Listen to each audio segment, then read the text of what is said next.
والسلام على أشرف الأنبياء والمرسلين محمد صلى الله عليه وعلى آله وصحبه أجمعين ومن تبعهم بإحسان إلى يوم الدين. أما بعد، قال الله تبارك وتعالى في القرآن المجيد والفرقان الحميد: أعوذ بالله السميع العليم من همزه ونفخه ونفسه.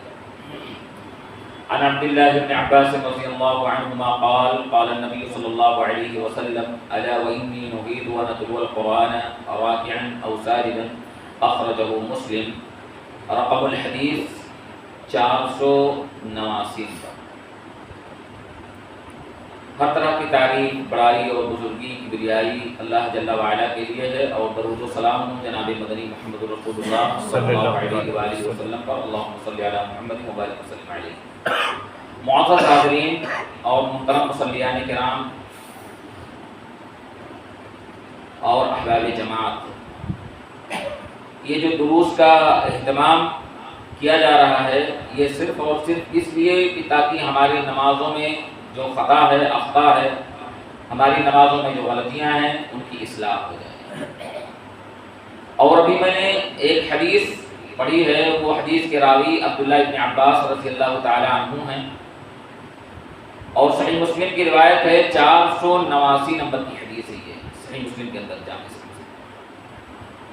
اور آج مجھے جس بات پر آپ لوگوں کے سامنے بات کرنی ہے کہ رکوع اور سجدے کے متعلق، کہ رکوع میں اللہ کے نبی جناب محمد رسول اللہ صلی اللہ علیہ وسلم کی کیا کیفیت ہوتی تھی، اور سجدے میں کیسی کیفیت ہوتی تھی اللہ کے نبی جناب محمد رسول اللہ صلی اللہ علیہ وسلم کی. تو اسی کے تعلق سے یہ حدیث ہے. تو پہلی بات یہ کہ وَارْكَعُوا مَعَ الرَّاكِعِينَ، اللہ تبارک و تعالیٰ نے قرآن مجید کے اندر وَارْكَعُوا مَعَ الرَّاكِعِينَ، اور تم رکوع کرنے والوں کے ساتھ میں رکوع کرو. اور رکوع جو ہے نماز کے اندر یہ ایک رکن ہے. رکن اگر رکوع چھوٹ جائے تو سمجھ لیجئے کہ ہماری نماز کیا کہتے ہیں ایک دم شروع ہو گئی، نماز سرے سے مکمل نہیں ہوئی، وہ رکعات مکمل نہیں ہوئی رکوع اگر چھوٹ جائے، اس لیے کہ رکن ہے. اور رکن جتنے بھی رکن ہیں، ارکان ہیں نماز کے اندر، وہ تمام کے تمام واجب ہیں اور ضروری ہیں. تو ایسے رکوع کرنے کے تعلق سے وَإِذَا رَكَعَ رَأْسَهُ مِنَ الرُّكُوعِ، اللہ کے نبی صلی اللہ علیہ وسلم اپنے سر کو رکوع کے لیے جھکاتے. رَكَعَ رَأْسَهُ مِنَ الرُّكُوعِ، اللہ کے نبی صلی اللہ علیہ وسلم رکوع میں اپنے سر کو جھکاتے. اور کس طریقے سے جھکاتے؟ صحیح مسلم کے اندر اللہ کے نبی صلی اللہ علیہ وسلم کی ایک روایت ہے کہ نبی صلی اللہ علیہ وسلم جب رکوع میں جاتے تو رکوع میں آپ اپنے اس پنجے سے انگلیاں پھیلی ہوئی ہوتی تھی، اور آپ اپنی اس گھٹنے کو آپ اس طریقے سے پکڑ لیتے تھے، اور یہ پہلو سے بھی نہیں لگا ہوا رہتا تھا. یہ پہلو ایک دم بالکل پہلو سے الگ. بعض لوگ کیا کرتے ہیں اس طریقے سے ایسے سٹ کر کے اپنے ہاتھوں کو ایسے کر کے اور ایسے سجدہ رکوع کرتے ہیں. رکوع میں یہ ہماری اخطاء ہے، ہماری غلطی ہے. اللہ کے نبی جناب محمد رسول اللہ صلی اللہ علیہ وسلم جب رکوع میں جاتے تو وَإِذَا رَكَعَ رَأْسَهُ مِنَ الرُّكُوعِ، آپ اپنے سر کو رکوع میں لے جاتے اور اپنی اس سے اس پنجے سے پورے گھٹنے کو پوری مضبوطی سے ایسے پکڑ لیتے. اور پھر اس کے بعد میں اللہ کے نبی صلی اللہ علیہ وسلم کیا دعا پڑھتے تھے، اس دعاؤں کے تعلق سے بتلا دے رہا ہوں. 4 دعائیں میں بتلاتا ہوں کہ رکوع میں ایک ہی دعا نہیں، سبحان ربی العظیم، سبحان ربی العظیم، سبحان ربی العظیم. یہ تو ایک ہلکی معمولی سی کا کہتے ہیں دعا ہے، یہ کہ آدمی کو نہیں یاد ہو رہی ہیں اور ساری دعائیں، تو یہ دعا ہلکی ہے، زبان پر ہلکی ہے، یاد ہو جاتی ہے سبحان ربی العظیم. اور ایک دوسری روایت میں جو ہے سبحان ربی العظیم وبحمدہ، وبحمدہ کا اضافہ ہے، یعنی سبحان ربی العظیم بھی آپ پڑھ سکتے ہیں رکوع کے اندر، اور سبحان ربی العظیم وبحمدہ یہ بھی آپ پڑھ سکتے ہیں. اور پھر ایک دعا اور ہے اللہ کے نبی صلی اللہ علیہ وسلم کی، سبوح قدوس رب الملائکۃ والروح. یہ بھی رکوع کی دعا ہے. اللہ کے نبی صلی اللہ علیہ وسلم رکوع میں یہ بھی پڑھا کرتے تھے.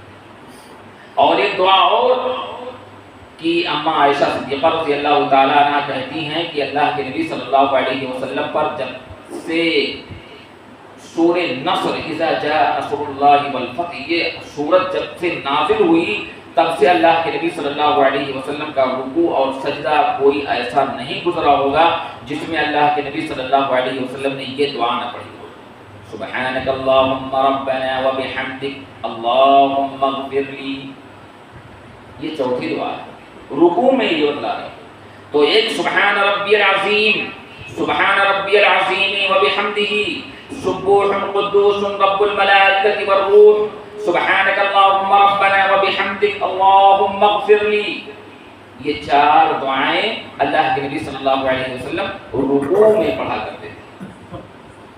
اب آئیے ہمارا رکوع میں اور ایک چیز اور، اللہ کے نبی صلی اللہ علیہ وسلم کیا ہوتا ہے، آج ہمارے کچھ بھائی جو ہوتے ہیں رکوع میں اپنے پیر کی انگلیوں پر دیکھتے ہیں۔ تو رکوع میں ہماری سجدے کی جگہ پر ہماری آنکھیں، ہماری وہ ہونی چاہیے، نگاہ ہونی چاہیے۔ رکوع کی حالت میں بھی پیر کی انگلیوں کو نہیں دیکھنا ہے، کوئی روایت نہیں، کوئی ایسی حدیث موجود نہیں کہ ہمیں پیر کی انگلیوں پر دیکھیں، اس کے انگوٹھے پر دیکھیں، انگوٹھے کے ناخن کو دیکھیں اور اس کے بعد میں وہاں اپنے سر کو اس طریقے سے جھکائے ہوئے رہتے ہیں لوگ۔ غلط، یہ ہماری اخطاء ہے، ہماری غلطی ہے۔ جبکہ پیٹھ اور کمر اور یہ سر دونوں کے دونوں برابر ہونے چاہیے آپ کے اس میں۔ اگر لکڑی اگر رکھی جائے اگر آپ کے سر پہ یا پیٹھ کے اوپر، تو اس طریقے سے سر پہ اور آپ کے کمر پہ دونوں برابر ایک دم ہونے چاہیے۔ اللہ کے نبی صلی اللہ علیہ وسلم کی کمر اور سر، یہ سر کا یہ حصہ دونوں برابر ہوتا تھا رکوع کی حالت میں۔ یعنی بہت سارے لوگ کیا کہتے ہیں، اپنی اس کو ہم کو کوبر کو یہاں نکال لیتے ہیں اس طریقے سے کر کے، یہ ہماری اخطاء ہے، رکوع میں ہماری غلطی ہے۔ تو اللہ کے نبی جناب محمد رسول اللہ صلی اللہ علیہ وسلم کی وہ حدیث جو میں نے ابھی پڑھی 489 نمبر کی حدیث صحیح مسلم کے اندر، امام مسلم رحمۃ اللہ علیہ نے حضرت عبداللہ ابن عباس رضی اللہ تعالیٰ عنہ کی روایت بیان کرتے ہیں، الا وانی نہیت ان اتلو القرآن راکعا او ساجدا۔ اللہ کے نبی صلی اللہ علیہ وسلم نے فرمایا کہ مجھے منع کیا گیا ہے ان اتلو القرآن او نہیت راکعا او ساجدا، رکوع اور سجدے کی حالت میں قرآن کی آیت کا تلاوت کرنا، اس سے اللہ تبارک و تعالیٰ نے مجھے منع کیا ہے۔ کون کہہ رہے ہیں؟ صحابی رسول کہہ رہے ہیں کہ نبی صلی اللہ علیہ وسلم نے فرمایا کہ اللہ تبارک و تعالیٰ نے مجھے رکوع کی حالت میں اور سجدے کی حالت میں اللہ تبارک و تعالیٰ نے مجھے قرآن کی آیت کی تلاوت کرنے سے منع فرمایا ہے۔ آج ہم بہت سارے حفاظ کو ایسے دیکھتے ہیں، حفاظ کرام جو ہوتے ہیں، اور جب قرآن وہ سنا رہے ہوتے ہیں اس میں یہ تراویح کی نماز میں، تو کیا کرتے ہیں رکوع اور سجدے میں بھی قرآن کی آیت کریمہ پڑھتے رہتے ہیں کہ یار کوئی بھول نہ جائے، کوئی بھول نہ جائے۔ وہ غلطی ہے، اس لیے کہ رکوع کی حالت میں اس حدیث سے یہ ثابت ہوتا ہے کہ صرف اور صرف معصور دعائیں جو اللہ کے نبی صلی اللہ علیہ وسلم نے پڑھی ہیں وہ ہم پڑھ سکتے ہیں۔ اس کے علاوہ جو دعائیں ہیں، اس کے علاوہ قرآن کی آیت کریمہ اگر ہم پڑھنے چاہیں رکوع میں تو نہیں پڑھ سکتے، اس کی تلاوت نہیں کر سکتے۔